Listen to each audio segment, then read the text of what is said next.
Hello, good afternoon. So we are going to do a little bit of pruning slash propagation on this rose, which is Rondelay.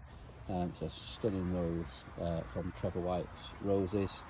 You have to get a good look at the flowers when they're in fine form. It's just a stunning flower. But less stunning when they look like that. So we shall cut them up. I do want to try and propagate from this as well. It's quite a young rose, it's not the best for propagation. You probably want something that's been in the ground for a couple of years to make the best propagation material, given it's a bit more vigorous, stronger in its stems, etc. But what I'll do is we'll run through some of the pruning, and then we'll probably a separate video. I'll run you through what I do with said prunings to take the cuttings. So this is obviously past its best, as you can see from here.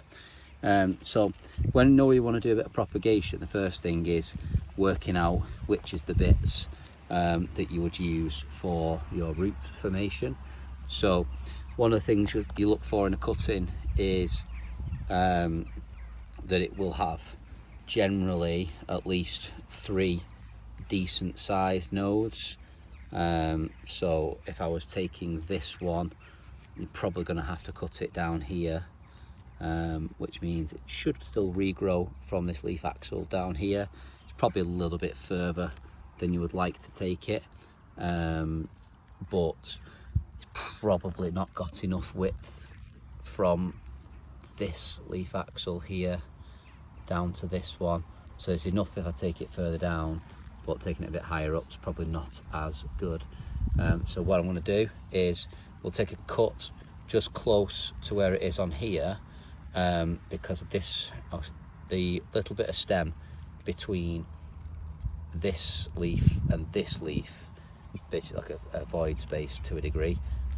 So wherever you cut between those two things, it will rot away. So the general adage is always cut to something, whether that's to a joint, to a leaf axil. Never cut just clean in the centre here, because you'll just end up with a bit of dead space at the bottom here and a dead space at the top, and not good for the rose on either front. So we'll take the cutting sort of here, we'll cut that off there. Quite drastic, I suppose, in terms of what we've just pruned off. But what that will do is that will allow me to have something there that we can propagate from, hopefully fairly well. So what I'll do is I will just pop that for now straight into the water, just to keep that in.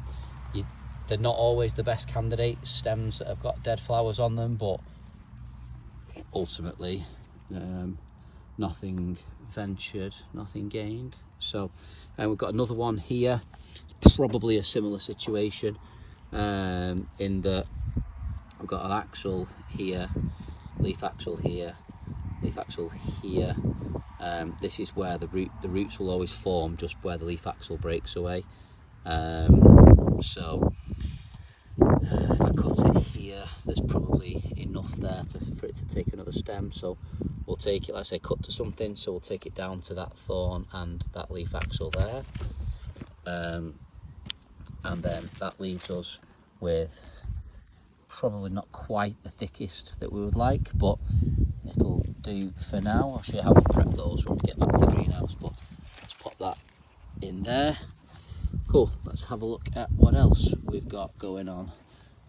There is a crazy stem back here. It's a bit thin really for it to be great propagation material, but we have got a fair few leaf axils on this stem, so we may get a decent bit out of it. So what we'll do is we will, again, just quick use on secateurs. It might sound silly, but should always cut with the anvil side. Well, it's not an anvil, it's a bypass secateurs, but the thicker non-bladed side at the bottom, so the blade follows gravity and cuts downwards. So we will take that just above that leaf there. Obviously we'll tidy that up when we come to do the cutting.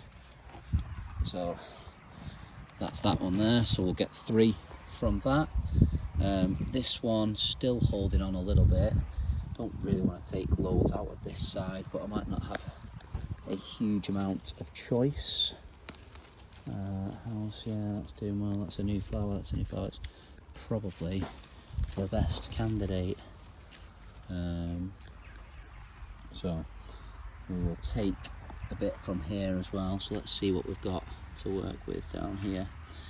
1, 2, 3 a bit further up. So we'll take this one in there, like that. So what that's left us is a thick stem. So when I'm deadheading, I will always, and not even if I'm not propagating, if I was deadheading, let me just lock those.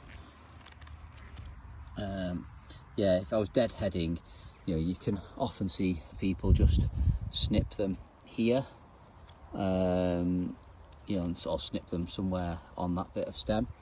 I always like to go quite a bit further into the plant, as I was taught when doing these that if, and it works I suppose mechanically if you're thinking about it in the sense of a plant, is if you look at the way that the plant grows, there is no stem that comes off another stem that's thicker than its other stem. So that sounds a bit weird to say out loud, but if you look at this here, it comes off this big thick stem here to this, move these leaves, it goes to this one, which then if it was to grow another stem here, that would be smaller again.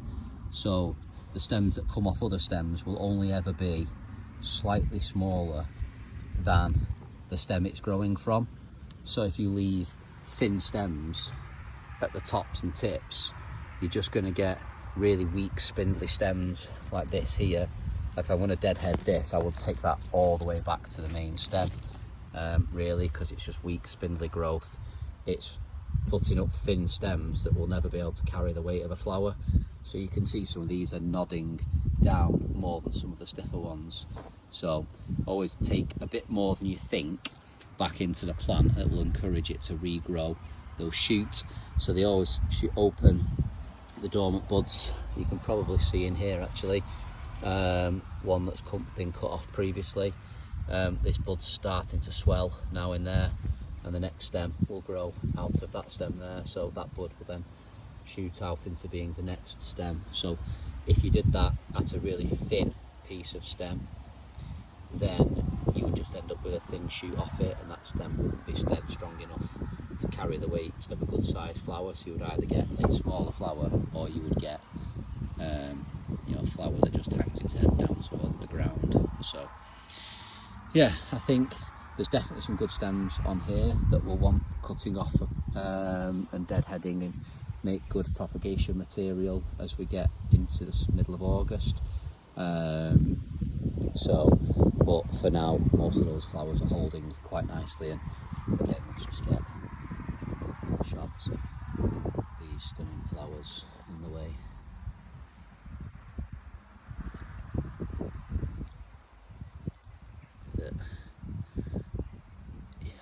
They're just incredible. So deep red in colour, fading ever so slightly to pink as they get older, but you know, the depth, you know, they're almost black, they're so burgundy when they're in bud form, and then they start to open like this one here, and then they end up looking like these ones, which is just incredible really. So yeah, that is Rondelay.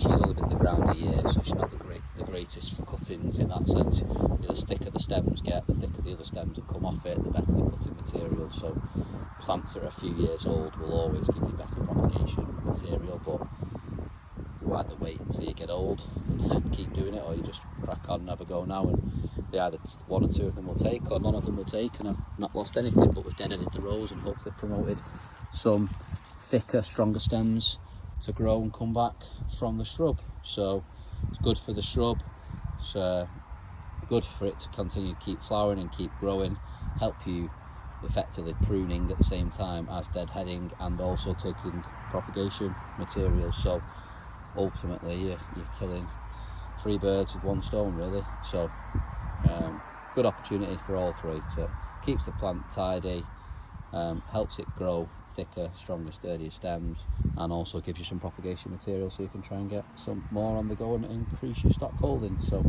yeah, that is Rondelay from Trevor White's roses. Really impressed with the rose, really impressed with Trevor White's, and I'll let you know whether these root, and we'll do a little video in a while just showing how we prep those for propagation. Right, have a good day.